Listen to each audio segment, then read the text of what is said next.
brand builder. Rory Vaden here. Thank you so much for tuning in to listen to this interview. We are so excited to bring you this information and wanted to let you know that, hey, there's no sales pitch coming from anything that we do. This is all our value add to you and the community. However, if you are somebody who is looking for specific strategies on how to build and monetize your personal brand, we would love to talk to you. And we offer a free call to everyone that's interested in getting to know us and is willing to give us a chance to get to know them and share a little bit about what we do. So if you're interested in taking us up on a free strategy call, you can do that at brandbuildersgroup.com/summit call. brandbuildersgroup.com/summit call. Hope to talk to you soon. On with the show. Well, if you followed me for a while, you've probably heard my stories about me being mentored by the one and only Zig Ziglar and getting to be backstage with him at the Get Motivated seminars and having dinner with him and his son, Tom, and his wife, the redhead. And that is how I met the man that you are about to meet, Tom Ziglar, who is Zig Ziglar's son and is today the CEO of Ziglar. And Tom is an author and a speaker as well. He had a book come out recently called Choose to Win, which they've expanded into a coaching program. And he now carries the reins of the Ziglar family. Of course, their philosophy is really based on what has become just a worldwide famous quote: you can have everything in life if you will just help enough other people get what they want.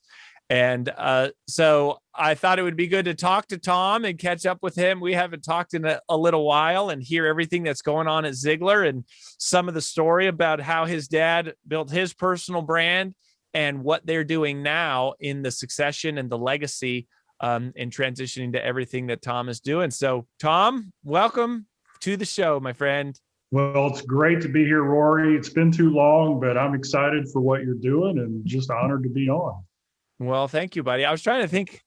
I have a video on my YouTube channel, unlisted. I think is the first time you and I met, which was at dinner with your mom and dad. And I think I was like 23, which means we've known each other for 15 years now already, which is wild. Give us an update on what's going on over there at Ziglar. And I think it's fascinating. Your dad has such an incredible legacy, inspired so many people.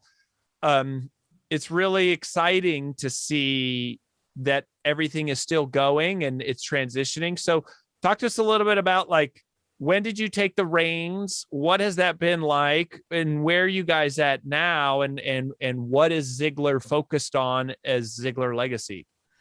Yeah, well, since we're talking about brand building, my challenge was our brand was built on a personality, and it doesn't get better than Zig Ziglar. And Amen. Who in the world influenced more people through his spoken word on stage and then through his books and his audio programs? I mean, millions and millions. But he told us, he told the whole family, he told me that his gifting is not our gift, right? I mean, he could reach into the bootstrapper, the individual, and inspire and motivate them to become the person that God created them to become. And each of us have our own gifts and talents. And so at the end of 2019, I really sat down and I said, well, what do we do at Ziglar now? Because as much as I would like to speak like Zig Ziglar, I can't, neither can anybody else. Yeah. Welcome to the club, right? Like he was one of a kind. So in what year was that you really started? Well, I've been thinking about this for 20 years because, the transition and everything. Right. But I looked at where we were at the end of 2019 and I said, how is our company transformed? And so I wrote these words down. And so I want you to think about when Dad was leading and his voice was out there, his market was everyone. I mean, if somebody wandered in off the street, their life was likely to get changed if they just came with a friend or whatever, because he really spoke to that individual. And now we do the same thing, but we're very focused. There are 4 groups of people that we work with. People who are intentionally building a legacy. So these are very successful people who are looking at, what am I going to do next? How am I going to impact my family and my business so that it lives on, so that it ripples through eternity? Then we work with coaches, speakers, and trainers. And so what we decided to do was to equip coaches, speakers, and trainers with our life-changing content so that they could take it and go and reach their own community. And so that's really the focus of what we do. And we do that in 4 ways: by encouraging, by transforming, by equipping, and by supporting. And so anybody who comes in, they're going to find all the Ziglar material. We're going to encourage you. We're going to help you transform. And then if you're called into one of those areas, hey, I want to build an intentional legacy, or I want to take this material and speak on it, or train on it, or coach on it, that's when we get into the equipping and the supporting. Yeah. Well, and I think at Brand Builders Group, a lot of what we do is we help draw out of people their own content. We help them create their own original IP, their own sort of like thought leadership. But many, and I would say most coaches, and a lot of the most successful ones, do this where they get certified and trained in an existing curriculum with an existing brand, like what you guys are doing. And so if I hear you right, you are now licensing basically the Ziglar content, so that coaches, they don't have to actually create their own content. They can just basically take yours and go out and apply it directly to people. Absolutely. And that's one big category. And let me just give a common, the second category, and that's this. We built our program to align with somebody who is already a coach or a speaker or a trainer in a niche. And what they need is they got all the professional experience, they've got the industry scars, they've got the network, and they're going to get the attention in their area, but they also might want to dig into the foundational quality of life things. And here's a big trend that's just happened. In the 1970s, Dad said this is, Dad's like, when I look at his material and what he was saying 50 years ago, and all the research that's proven it out, it's unbelievable. But he said this. He said, if standard of living is your goal, quality of life almost never goes up. But if quality of life is your goal, standard of living almost always goes up. So you fast forward to the pandemic, and now everybody's working from home, and there's all these new pressures and changes and challenges and disruptions. The number one issue in large companies today that HR, all the reports have shown, is the health and well-being of their people. Mm-hmm. In other words, the life stress that's happening is the biggest challenge to productivity and performance, bigger than the technological challenges. And so what does that mean? It means this, that the world at large, organizations have realized beyond lip service that quality of life equals quality of work. Mm. And so the way we work with leaders who are coaches and speakers and trainers is they speak in their own area of expertise. And when you dig in, you realize that the challenges in that organization are usually relational. It's usually problems stemming from individuals who don't know how to do life. And we provide that content, that material that allows them to add that to what they're already doing. Mm-hmm. How did you, I guess, come up with that, or how did you transition? I mean, that had to be a pretty big transition in terms of you taking the reins and figuring out the business model. Because I feel like when your dad was around, a big part of the business model was speaking, right? I mean, so you've got speaking and then like tapes and CDs and like the recordings.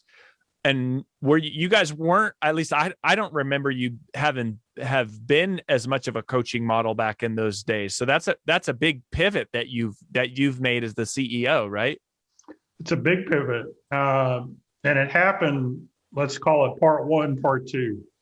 So part one is I just started speaking, and it was gut wrenching. I mean, not that I did a bad job necessarily on stage, but I hated it. I mean, it was just the anxiousness and all these things. And I had to go and sit with myself and say, why is this such an issue? Because Dad never put pressure on me.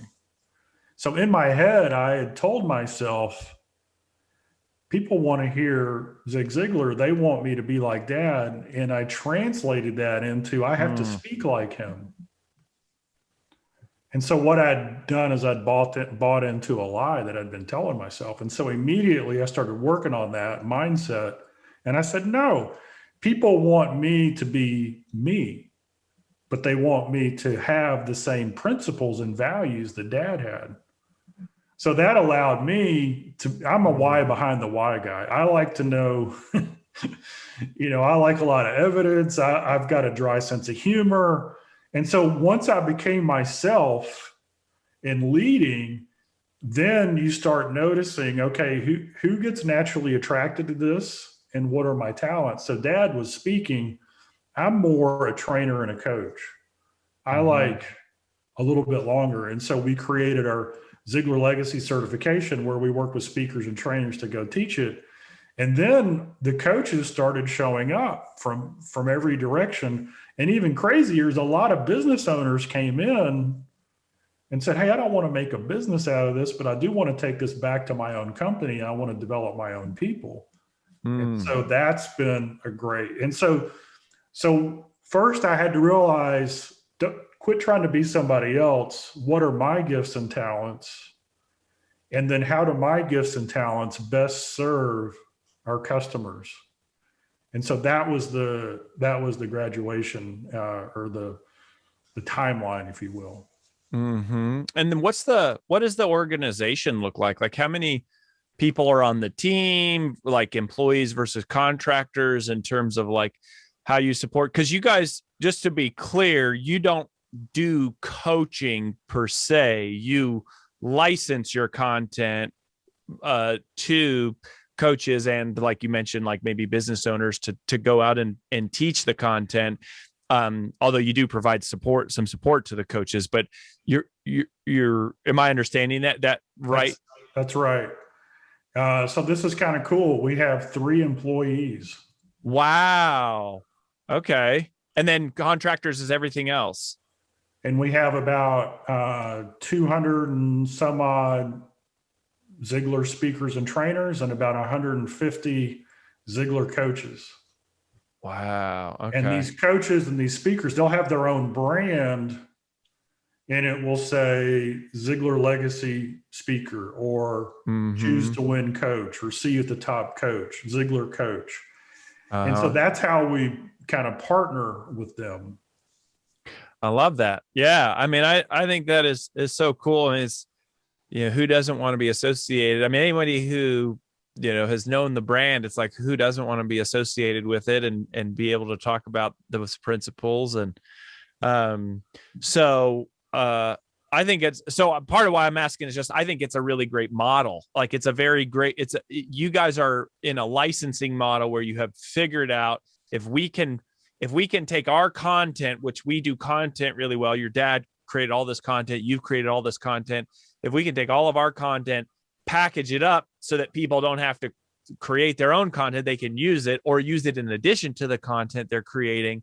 You basically got this licensing model and a wonderful network of people who you do, are like friends and comrades, as well as people helping market the brand and like push the brand out there.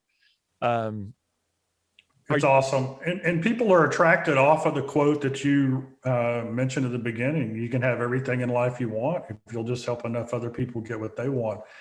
That's why they come into Ziglar. And then we help them gain clarity on what does balanced success mean for them? What's their purpose and what's their why?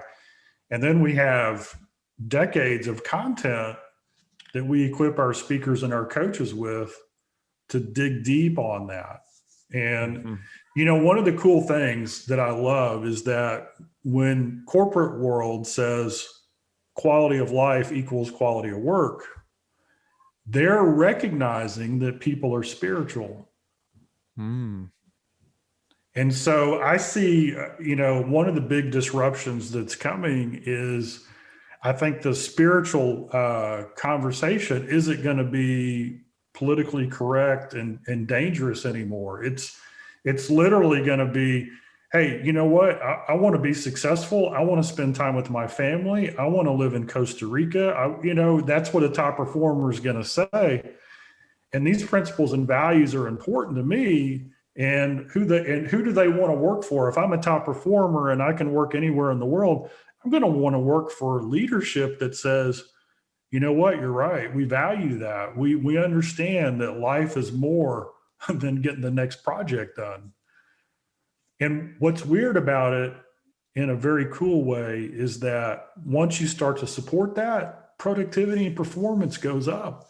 Everybody thought when we went home from the pandemic that it was going to kill our performance. For people who could work remotely, performance went up.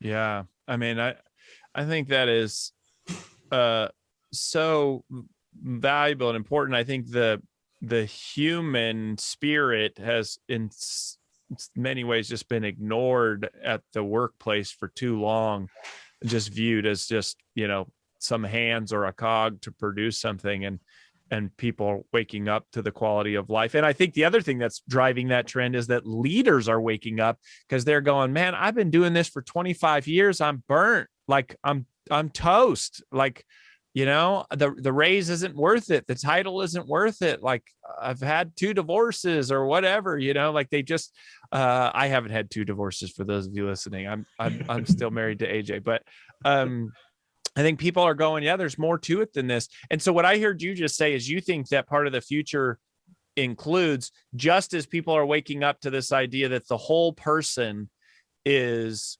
you know, fitness and, you know, like finances outside of work and free time. Do I hear you saying that you think that the faith conversation is also coming up, is going to be coming up more and more in the workplace environment?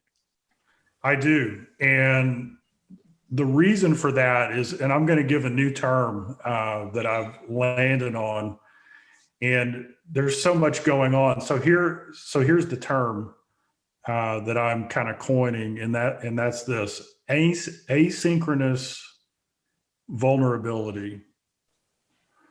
So we now live in an asynchronous world, which means that people in different locations, in different time zones, are working on the same project together, and they're doing it through technology, you know, Slack or Google Docs or whatever they're using. But we also know that the probably the number one aspect of a winning team or organization is vulnerability. Lencioni talks about it. Brene Brown talks about trust and those different things. And vulnerability means that if I have a doubt or I don't understand something or I have a crazy idea, I can throw it out to my team and I know it's a safe place. Well, that's difficult to do around a conference table.